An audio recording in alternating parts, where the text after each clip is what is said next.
Bienvenue à Grand Reportage. Robert Pickton est le pire tueur en série qu'a connu le Canada. Pendant plus de 20 ans, cet éleveur de porcs a emmené dans sa ferme des prostituées de Vancouver pour ensuite les dépecer après les avoir tuées sauvagement. Après un long procès très médiatisé en 2007, Pickton purge depuis lors une peine de prison à vie.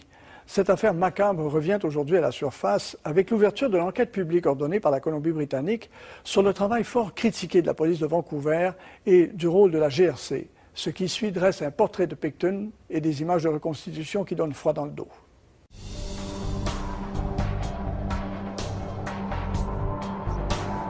Février 1999.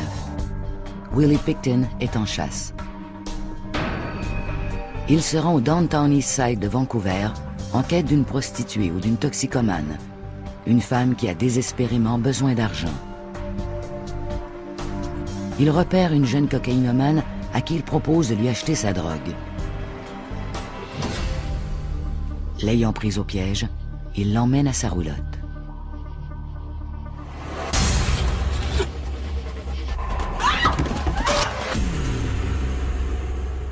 Sa victime morte, Willie sait comment la faire disparaître.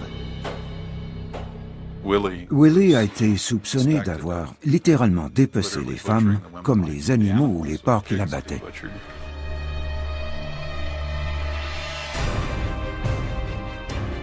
Les méthodes effroyables de Willie Pickton ont rendu ses crimes presque indécelables.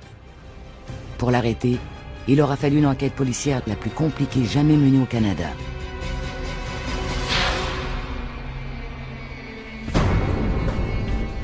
Robert William Pickton est né le 24 octobre 1949.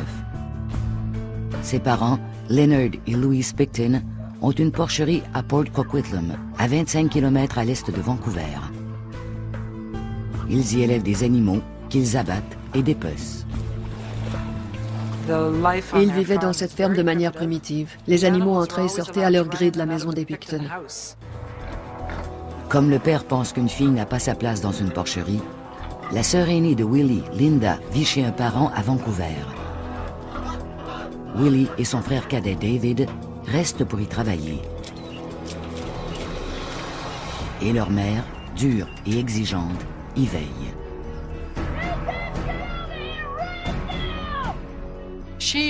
Elle était tyrannique. Elle faisait la loi et les enfants trimaient dur. Elle avait une voix très particulière. Elle leur criait « Les enfants, venez ici immédiatement !» d'une voix perçante. Pour Louise Pickton, les porcs sont prioritaires et la propreté ne pose pas un problème. Tout le monde savait que les enfants des Pickton avaient une odeur de fumier, de porc, que leur corps et leurs vêtements étaient sales. Les autres enfants ne voulaient pas s'asseoir près d'eux dans l'autobus et ils les traitaient de cochons puants. Willie a de la difficulté à l'école. Ses enseignants le jugent lent. Il doit suivre des cours de rattrapage. Avec son frère, il tente d'éviter l'école par tous les moyens. Ils revenaient à la maison et ils se cachaient sous leur lit, jusqu'à ce que l'école soit finie pour que leurs parents ne sachent pas qu'ils n'y étaient pas allés. Sans amis, le jeune Willie se consacre au travail de la ferme, surtout aux soins des animaux d'élevage. À 11 ans, avec ses économies, Willie achète un veau à l'encan. Il en fait son animal de compagnie et son seul ami. Il adorait ce veau. Tous les jours, quand il rentrait à la maison, il s'en occupait, il le nourrissait. Or, un jour, il est rentré et le veau avait disparu.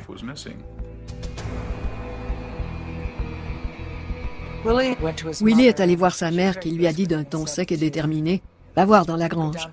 Il y est allé et il a vu que le veau avait été débité. Il était hystérique. Ça lui a fait perdre tous ses sentiments de rapprochement avec les humains et sa compréhension du fait qu'il pouvait aimer quelqu'un ou établir un lien. Je pense que ça a été coupé à ce moment-là. Willie a encore des problèmes à l'école. En 1963, l'adolescent de 14 ans décroche. Il se trouve un emploi d'apprenti boucher où il se découvre un talent pour dépecer les animaux. Il savait où les scier, où faire les incisions dans les parties du corps, comment enlever la peau. Bref, il savait ce qu'il faisait. Pendant 4 ans, Willie aide ses parents à la porcherie et poursuit son apprentissage de boucher. Il vit une période relativement heureuse. Mais le bonheur et la normalité ont la vie courte à la ferme des Picton. Le 16 octobre 1967, Willie apprend une terrible leçon. Dave, le frère de Willie, avait 16 ans et il venait tout juste d'avoir son permis de conduire. Il a pris le camion de ses parents pour une balade. Le conducteur inexpérimenté frappe un jeune garçon qui marchait en bordure de la route.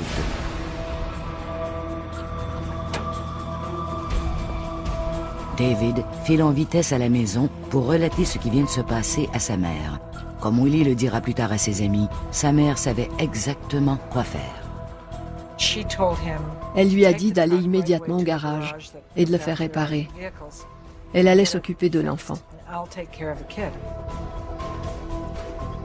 Louise Picton trouve le garçon étendu sur la route, gravement blessé, mais encore vivant. Tout porte à croire qu'elle l'a poussé dans un fossé où il s'est noyé.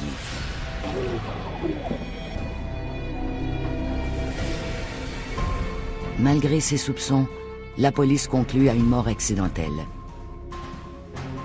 Aucun Picton n'est inculpé de ce meurtre. Dans cette famille, si on pouvait s'en tirer, on s'en tirait. La mère, Louise Picton, était extrêmement antisociale. Et je pense que ces traits antisociaux ont vraiment affecté Willie et ont forgé ses impressions à propos de ce qu'il pouvait faire en toute impunité. En 1970, juste après son 21e anniversaire, Willie abandonne son apprentissage de boucher. Il va travailler à temps plein à la ferme de ses parents. Il n'y avait que Willie pour travailler à la ferme. Au fond, il devait se dire, si je vais dans le monde extérieur, il est possible que j'échoue. Je crois que c'est ce lien de dépendance peut-être trop fort envers sa mère qui l'a ramené à la ferme et qui lui a donné l'impression que c'était un endroit plus sûr pour lui. Willie continue de nourrir les porcs et de pelleter le fumier. Et il ajoute quelques tâches à sa liste. Il allait aux enchères acheter des porcs. Il les ramenait à la ferme et les abattait. Pour son travail, Willie va souvent au West Coast Reduction, un centre d'élimination des déchets animaux près du centre-ville de Vancouver. Willie était connu à ce centre de récupération.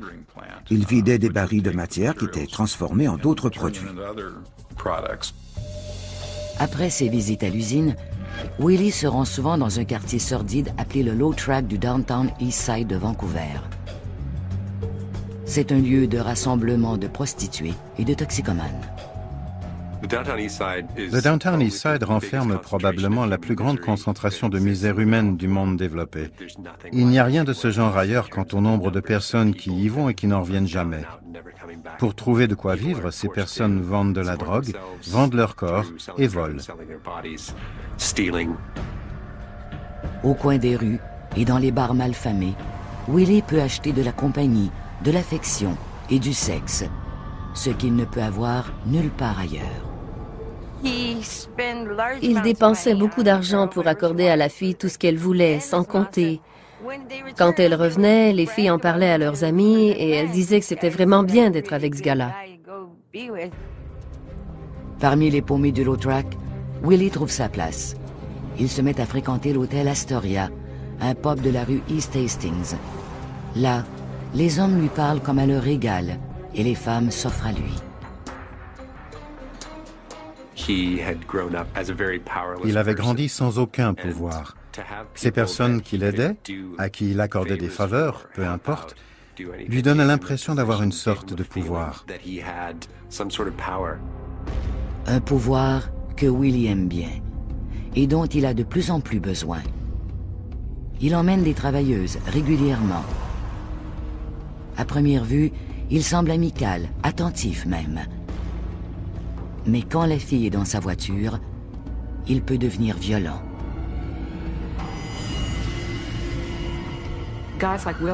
Les gars comme Willie ont un grand besoin de stimulation parce qu'ils se sentent agités, ils s'ennuient et ils ont besoin de placer la barre de plus en plus haut. Son enfance difficile et ses désirs inavoués transforment Willie Picton en un monstre. Et les femmes de Low Track de Vancouver seront des proies faciles. Il a juste fait ce qu'il connaissait, et c'était de charcuter, de se débarrasser des restes. C'est une recette pour meurtre qui n'en finit jamais.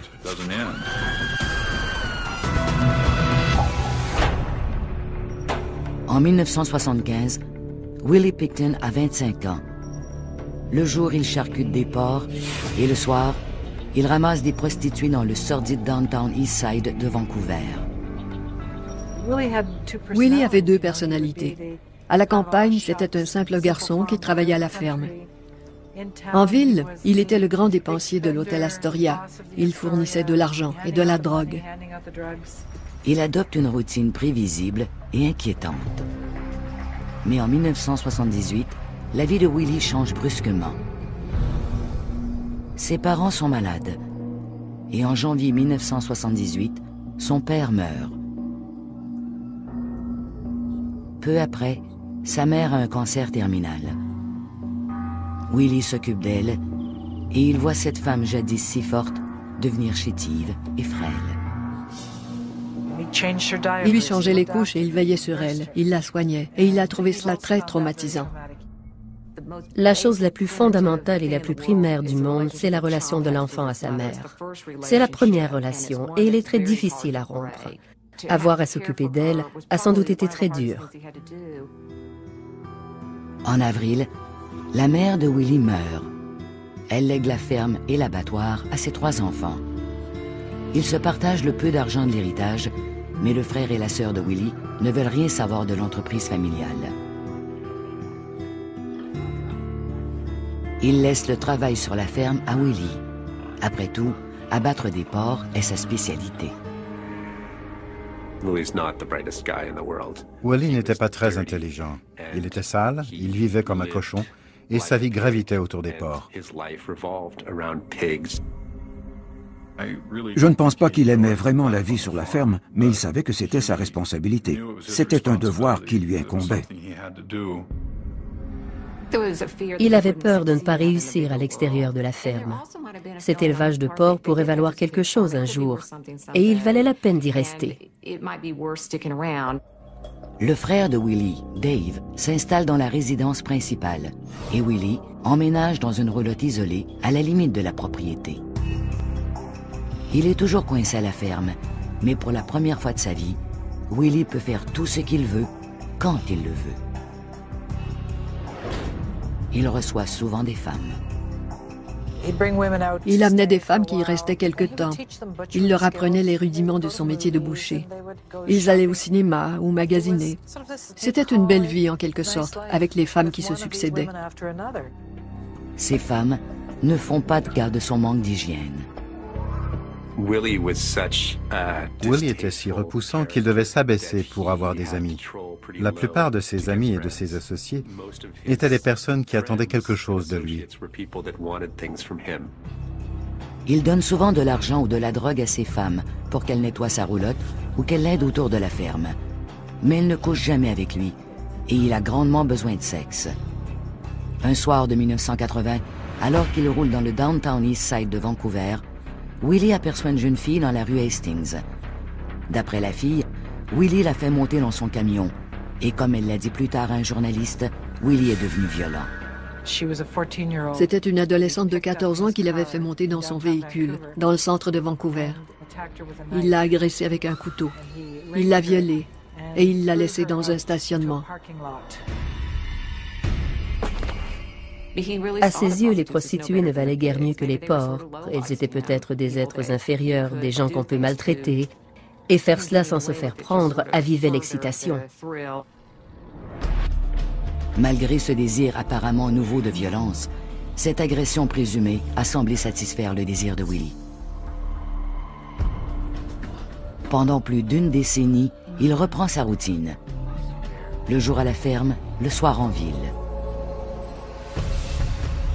Puis en 1994, les Pickton vendent la partie nord de la ferme. La vente leur rapporte près de 2 millions de dollars. Avec tout cet argent, Willie et son frère lancent en 1996 une entreprise de divertissement social. La Piggy's Palace Good Time Society est un prétexte pour organiser des fêtes débridées.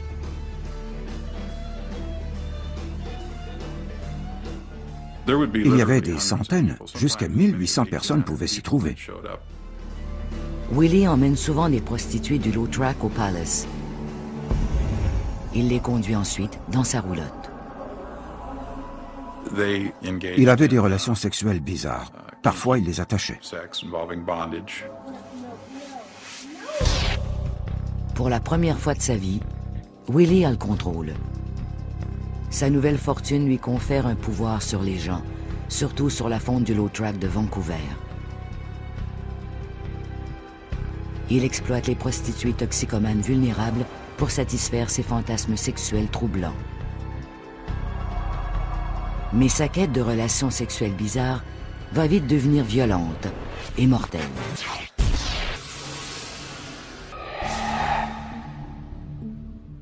En mars 1997, une prostituée appelée Wendy Eistetter est allée chez Willie.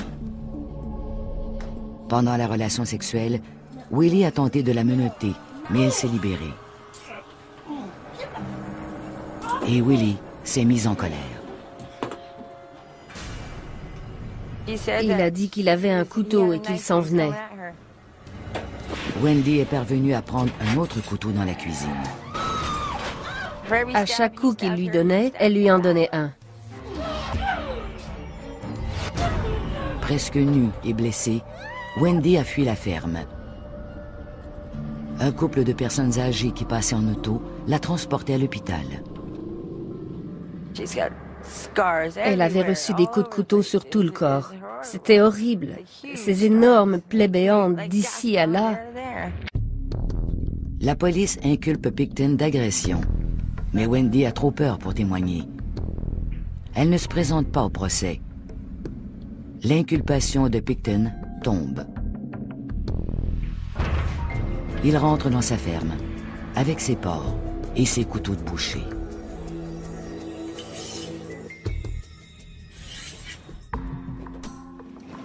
En août 1997, Willie retourne au low track.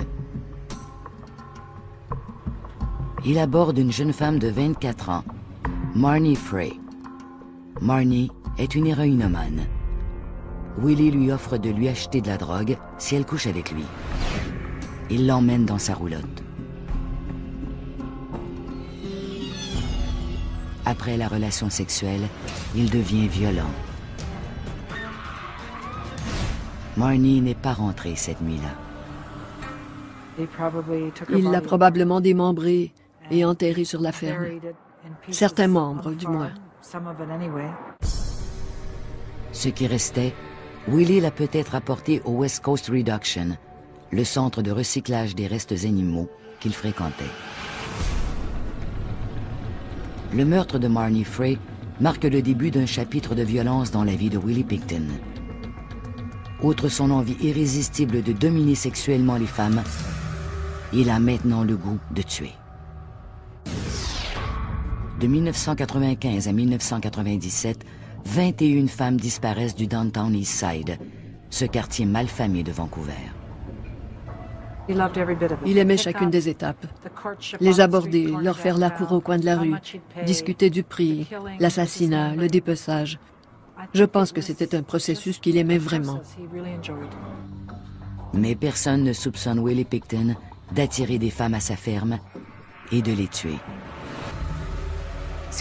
Les tueurs en série ont généralement besoin d'une excitation de plus en plus forte et il y a une escalade de la violence. Willie passe des relations sexuelles avec des prostituées, à les emmener chez lui, au viol, puis au meurtre. En 1998, 9 autres femmes disparaissent. La police ne mène pas d'enquête, ne croyant pas la possibilité qu'elles aient été tuées. Des membres des familles des femmes disparues, des amis et des collègues remplissaient les rapports de police et on leur répondait « Ces femmes prennent l'autobus et partent ailleurs ». La police n'aime pas mener une enquête quand il n'y a pas de cadavre. Elle ne voulait pas prendre ces cas au sérieux. Mais les prostituées et les toxicomanes des bas-fonds de Vancouver savent qu'elles sont ciblées. Il n'y avait pas d'annonce. On ne nous a pas mis en garde du genre « Attention, un monstre rôde dans les rues ». Mais on ne voyait plus les filles au coin des rues. Helen Allen dirigeait un refuge offrant des repas et des services sociaux aux travailleuses de la rue. C'était horrible de voir toutes ces femmes qui disparaissaient. Nous en étions si conscientes. Je pense qu'on se sentait toutes impuissantes. Elle rapporte plusieurs disparitions, mais les policiers n'y donnent pas suite. On nous rabrouait constamment et on nous disait « Vous savez, il arrive souvent que cette femme parte avec un client. Et elle va bien, j'en suis certain. » Les policiers de Vancouver ne voulaient même pas mettre « tueur » et « série » dans la même phrase. Ils disaient « Que voulez-vous, ces femmes montent dans l'auto d'un étranger, alors qui sait où elles sont ?» C'est une attitude qui revient à hausser les épaules. Les femmes du low track continuent de partir avec Willie. D'une part parce qu'il les paye bien, et d'autre part parce qu'il a la réputation d'être un bon gars. Il conserve même un lien d'amitié avec quelques femmes. Ce n'est pas surprenant qu'un tueur en série ait une autre vie. Ce n'est pas comme s'il devait tuer toutes les femmes qu'il rencontre. C'est plus compliqué que cela. Une des amies de Willie est une accro au crack appelée Lynn Ellingson. Elle a passé plusieurs mois à sa ferme en 1999. Un soir, après avoir pris sa dose dans la roulotte de Willie, Lynn s'est endormie. Quelque chose l'a réveillée ce soir-là. Elle a regardé dehors et elle a vu de la lumière à l'abattoir. Par curiosité, elle est sortie pour voir ce qui s'y passait.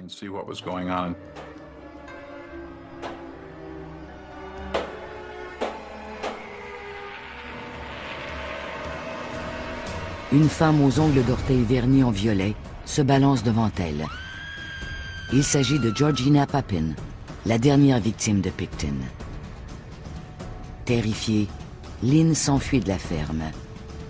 Willie ne tente pas de la retenir. Willie était une sorte d'énigme. Il n'a peut-être pas tué Lynn Ellingson parce qu'elle était son amie. Il la connaissait. La plupart des tueurs en série tuent des personnes qu'ils ne connaissent pas. Lynn Ellingson n'a jamais parlé à la police et Willie a continué ses dépeçages. L'éleveur de porcs millionnaire allait devenir le tueur en série le plus prolifique du Canada. En février 1999, Willie Pickton avait déjà tué au moins 2 femmes. Mais plus de 30 femmes avaient disparu des rues de Vancouver. Tandis que la police continue de ne pas s'occuper des disparitions, Willie Pickton se prépare à tuer une autre victime. Elle s'appelle Brenda Wolfe. C'est une toxicomane qui est allée à la ferme de Willie dans l'espoir d'obtenir de la drogue. Elle n'en sortira pas.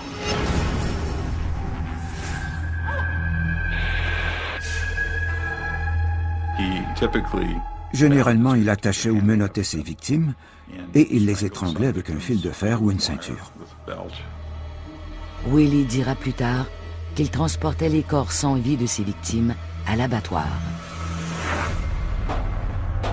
Il les dépeçait alors avec la précision d'un boucher d'expérience.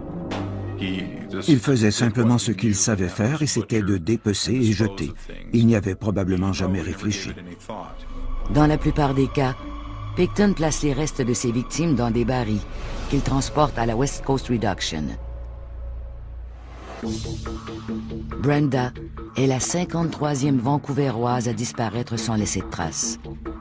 Les disparues sont toutes des prostituées ou des toxicomanes des bas-fonds. Les femmes avaient très peur. Leurs amis disparaissaient, elles le savaient. J'ai entendu des femmes dire « Je vais être la prochaine. Je vais sortir ce soir. Si vous ne me voyez pas demain, venez me chercher. » Les femmes étant de plus en plus nerveuses, Willie a de la difficulté à les convaincre de venir à sa ferme. Willie a des capacités réduites. Il n'est pas très brillant. Mais il avait une habileté et une intelligence animale en quelque sorte. L'éleveur de porcs s'est lié d'amitié avec quelques femmes et il trouve le moyen de s'en servir pour leurrer ses victimes. Dinah Taylor est l'une de ses amies. Willie l'envoie au refuge de femmes en quête de prostituées et de toxicomanes. Dinah Taylor disait « On va aller faire la fête chez oncle Willie. Il a de la drogue, de l'alcool et de l'argent. » Je me souviens de l'avoir aperçue quelquefois au centre le soir. Elle en repartait parfois en compagnie d'une femme. Et une fois rendue à la ferme, les femmes étaient des proies faciles. C'était pour lui une sensation psychologique très forte. Celui qui avait été rejeté attendait maintenant non seulement qu'on lui amène les femmes, mais qu'on les lui amène pour les massacrer. La plupart du temps, il les accusait de l'avoir volé, d'avoir pris de l'argent dans son portefeuille, quelque chose du genre. C'était un prétexte pour piquer une rage contre elles et les agresser. En janvier 2001, le nombre de femmes disparues avait atteint 62. Les autorités ne peuvent plus ignorer le problème. En avril, le service de police de Vancouver et la Gendarmerie royale du Canada forment le groupe de travail sur les femmes disparues. Des affiches promettent 100 000 $ pour un renseignement menant à une arrestation. Plus de 12 000 personnes appellent. Plusieurs parlent d'un éleveur de porcs à l'est de Vancouver. Le nom de Willie Pickton se retrouve finalement sur la liste des suspects.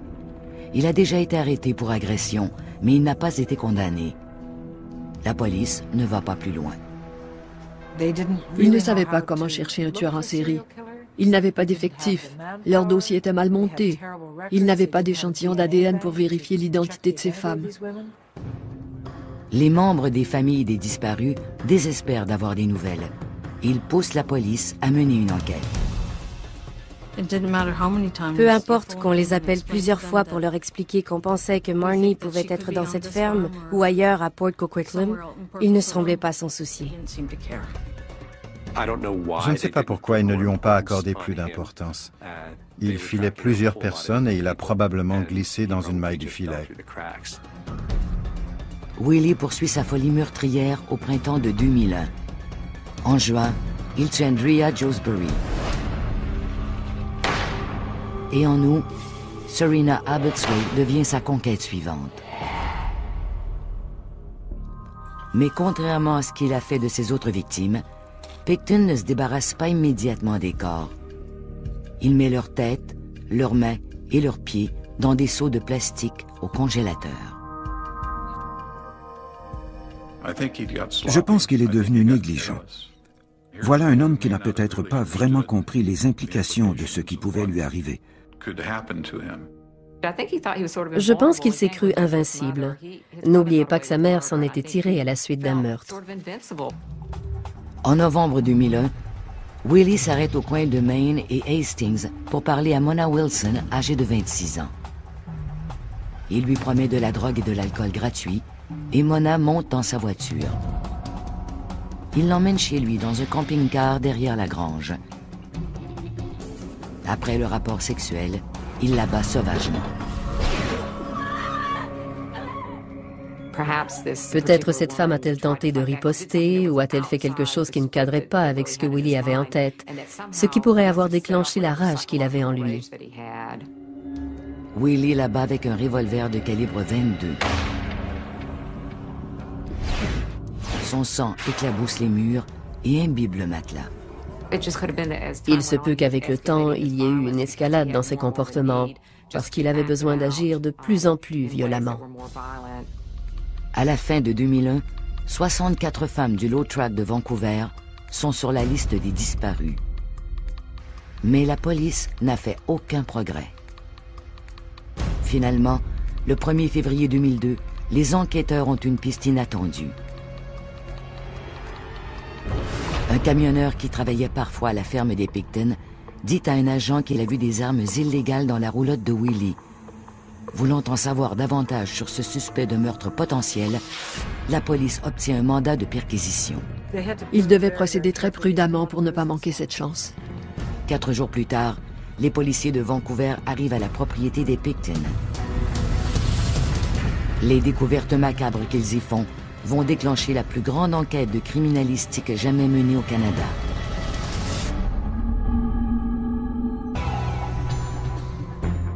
« 5 février 2002. Des femmes toxicomanes et prostituées disparaissent mystérieusement du Downtown Eastside de Vancouver. la police ignore qu'un seul homme a tué et dépecé les corps d'au moins 6 de ses femmes. Mais un indice confidentiel fournit une piste d'enquête inattendue. Armés d'un mandat de perquisition, les policiers s'apprêtent à fouiller la ferme de Willie Pickton à la recherche d'armes illégales. Ils ne tardent pas à découvrir les armes et beaucoup plus. Un enquêteur a trouvé un inhalateur portant le nom d'une des femmes disparues. Il avait été prescrit à Serena Abotsway. Le groupe d'enquête conjoint a alors décidé de suspendre l'enquête sur les armes à feu et de demander de nouveaux mandats de perquisition.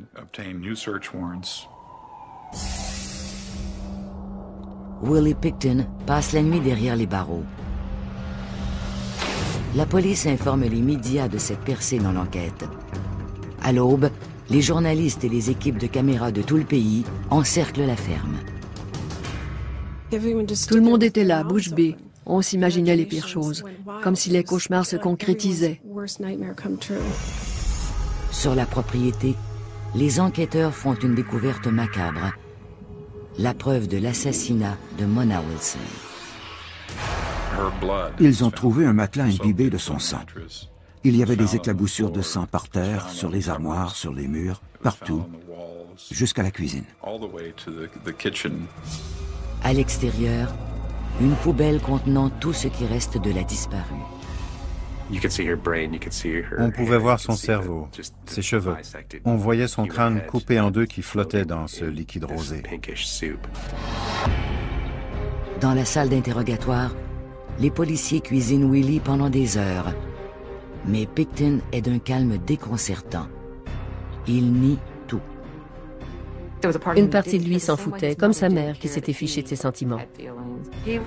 Il avait les jambes étendues sur le rebord de la chaise et il passait un bon moment. Il s'amusait vraiment. Après 11 heures d'interrogatoire intense, les enquêteurs changent de tactique. Ils ont décidé de placer un agent incognito dans sa cellule pour voir s'il lui parlerait. Willie savait qu'on le surveillait, mais cela ne l'a pas empêché de se vanter à son compagnon de cellule.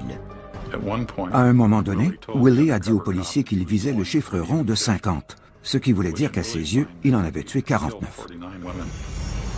Willie a aussi laissé entrevoir qu'il se débarrassait des corps au centre de recyclage. Il a mentionné à l'agent qu'il avait été négligent à la fin. Il avait quelqu'un à qui il pouvait parler de ce qui s'était passé. Les tueurs en série aiment se vanter du nombre de leurs victimes. Le 22 février, la police inculpe Pickton des meurtres de Serena Abotsway et de Mona Wilson. Entre-temps, une petite armée de policiers et d'experts médico-légaux passe la ferme au peigne fin, en quête des restes des autres victimes. Les enquêteurs ont quadrillé toute la propriété et ont fouillé tous les carrés, un à un. L'enquête criminalistique met à jour une histoire horrible de meurtre et de dépravation. Il y avait des congélateurs là-bas. Dans un des congélateurs, il y avait 2 seaux. Dans un seau, il y avait la tête, les mains et les pieds de Serena Abotsway, et dans l'autre, ceux d'Andrea Josbury.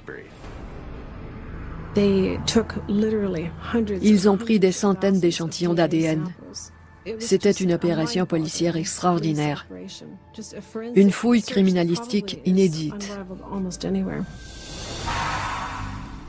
En avril 2002, la police a assez de pièces à conviction pour inculper Pickton de 5 autres meurtres. Les articles sur les massacres de Pickton font la manchette au Canada et aux États-Unis. À quelques reprises, des journalistes m'ont appelé pour me demander si je connaissais une telle. Et je répondais, bien sûr, je la connais, pourquoi? Ils disaient qu'on venait de découvrir ses restes sur la ferme de Robert Pickton. J'ai dû m'y faire. Je pensais qu'il parlait d'une personne que je croyais vivante. Même si Pickton est derrière les barreaux, les détails concernant les meurtres répandent la terreur à Vancouver. Le 11 mars 2004, les autorités canadiennes en matière de santé font une déclaration choc.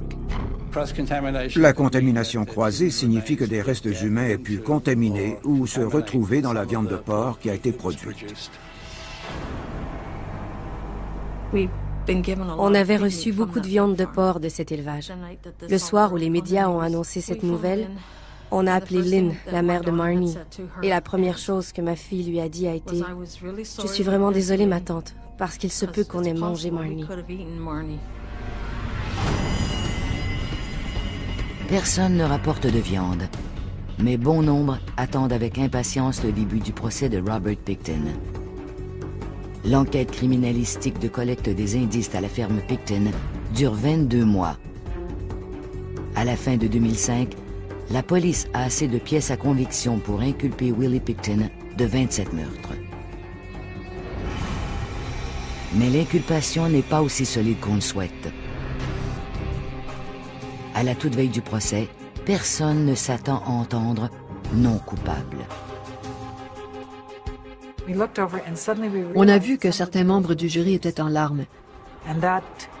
Et alors j'ai compris que le verdict allait être problématique.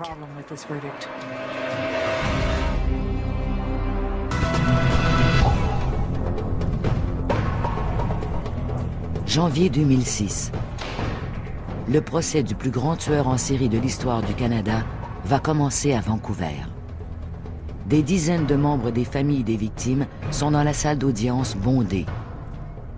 Ils sont venus voir le boucher, traduit en justice. L'éleveur de porc, Robert Willie Pickton, est accusé d'avoir tué et dépecé 27 femmes. Mais les autorités croient que le nombre de victimes pourrait atteindre 49. Les détails sordides des crimes captivent les lecteurs au Canada et aux États-Unis. Cette juxtaposition quasi perverse d'élevage de porcs et de prédation sexuelle en série a propulsé Pickton à la une des journaux. C'est devenu une affaire d'un macabre fascinant. Les audiences avant procès durent près d'1 an. Le juge, James Williams, retire une accusation de meurtre pour insuffisance de preuves. Il scinde aussi l'affaire en 2 procès. Les causes étaient si complexes et si longues que le juge a ordonné qu'on les sépare pour que ce soit gérable. Pickton va d'abord être jugé pour 6 meurtres. Et pour que le procès soit équitable, le juge ordonne un interdit de publication, ce qui limite la couverture journalistique du procès. Le premier procès débute le 22 janvier 2007. Dans la salle de la Cour suprême de New Westminster, les membres des familles font face à celui que plusieurs appellent le boucher. Il affiche toujours un sourire narquois. Il me donne la chair de poule quand je suis dans la salle d'audience. Pickton plaide non coupable du meurtre de Marnie Frey, Serena Abotsway, Georgina Papin, Andrea Josbury, Brenda Wolfe et Mona Wilson. La couronne présente au jury une multitude de preuves, dont des photos sordides du lieu du crime, l'analyse des taches de sang, les conclusions des experts et l'analyse de l'ADN. Ils ont présenté toutes sortes de preuves, comme une veste de femme, du rouge à lèvres, des lunettes de vision nocturne, des menottes, toutes sortes de choses horribles et terrifiantes. Parmi les témoins à charge, il y a Andrew Bellwood, un homme qui a passé plusieurs semaines à la ferme des Pickton en 1999. Il a témoigné que Willie avait reconstitué le meurtre des prostituées sur son lit en se mettant à genoux et en faisant comme s'il étranglait une prostituée avec une ceinture ou un fil d'acier. La défense met en doute la crédibilité de Bellwood, soulignant que l'ex-toxicomane a un casier judiciaire. Le récit de Bellwood n'en fait pas moins frissonner l'auditoire. Ses descriptions étaient extrêmement détaillées. Il y a un autre témoignage saisissant, celui de l'ex-amie de Willie, Lynn Ellingson. C'était la seule personne à témoigner avoir vu Willie Pickton avec une femme morte. Mais les procureurs de Willie démolissent le témoignage de Lynn Ellingson. Ils en soulignent les incohérences et ils rappellent au jury qu'elle avait pris de la drogue le soir du meurtre présumé. La défense a travaillé fort pour miner sa crédibilité et elle a réussi. Au fil du procès, la défense décrit Willie comme un crétin qui ne pouvait pas commettre ces meurtres élaborés de son propre chef. Dans un sens, il était presque un animal primitif. Les gens ont parlé de sa grande intelligence, mais les loups et les animaux tuent sans arrêt. Et Willie leur ressemble. Les procureurs de Picton laissent entrevoir que des amis comme Lynn Ellingson ou Dinah Taylor pourraient être responsables. Les plaidoyers finaux sont présentés le 26 novembre 2007. Le jury délibère pendant 2 semaines. Le 8 décembre, les parents des victimes et les journalistes sont là pour entendre le verdict du jury. On a vu que certains membres du jury étaient en larmes. Et alors j'ai compris que le verdict allait être problématique. Et c'est le cas pour les membres des familles des victimes. Les jurys concluent que Picton n'est coupable d'aucun meurtre prémédité. Les familles dans la salle se sont mises à crier. Mais Picton n'échappe pas à la justice. Le jury déclare Picton coupable de 6 meurtres au 2e degré. Le juge Williams lui impose la peine maximale, 25 années de prison. Ça porte essentiellement sur la préméditation. On se demande comment on peut tuer 6 femmes sans que ce soit prémédité, planifié et orchestré. Le jury n'a pas pu déterminer s'il avait agi seul ou non. Quand on pense qu'il reste 20 chefs d'accusation pour lesquels Robert Picton n'a pas été jugé, ça me semble une affaire non réglée. Les enquêteurs ne détermineront peut-être jamais combien de femmes ont été tuées à la ferme Picton. Il y a une autre question obsédante. Qu'est-ce qui a poussé un garçon solitaire à devenir apparemment le plus grand tueur en série du Canada? C'est cette combinaison d'inné, d'acquis, d'apprentissage, de psychologie et de génétique. Il était peut-être prédisposé à faire cela, mais on lui a aussi appris que la vie n'avait pas beaucoup de sens. Je connais bien des femmes du Downtown Eastside qui diraient « Laissez-le sortir 5 minutes et on va lui régler son compte ». La Cour suprême du Canada a rejeté à l'unanimité la demande du tueur en série Robert Picton, qui souhaitait obtenir un nouveau procès. À la lumière de cette décision, la couronne de la Colombie-Britannique a annoncé qu'elle demanderait la suspension des 20 accusations qui pèsent toujours contre Picton. En septembre 2010, le gouvernement de la Colombie-Britannique a annoncé la tenue d'une enquête publique sur le travail des policiers dans l'affaire Picton. On ne sait toujours pas ce qu'il est advenu de 38 des 64 disparus de Vancouver.